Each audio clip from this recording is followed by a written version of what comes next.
మనం ఈరోజు మన భారతదేశము 80వ స్వాతంత్ర దినోత్సవాన్ని విజయవంతంగా జరుపుకున్న సందర్భంగా ఇక్కడ జెండా వందనానికి వచ్చిన మరి ఆర్డీఓ ఆఫీస్ సిబ్బంది మరియు పోలీస్ స్టాఫ్ మరియు విలేకరులందరికీ కూడా స్వాతంత్రోత్సవ శుభాకాంక్షలు తెలియజేసుకుంటున్నాను. మనం 80 సంవత్సరాల కాలాన్ని వెనక్కి తిరిగి చూసుకుంటే ప్రపంచంలో మన భారతదేశము చాలా అత్యంత ప్రగతిని సాధించింది.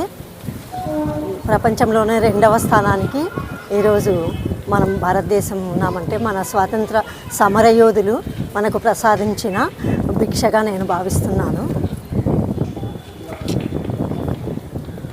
మహాత్మా గాంధీ గారి త్యాగము, ఆయన చేసిన సత్యాగ్రహము మరియు ఆయనతో పాటు ఎంతోమంది స్వాతంత్ర సమరయోధులు ఈ దేశం కోసము కృషి చేసి మనకు స్వాతంత్ర్యాన్ని సాధించి పెట్టినారు.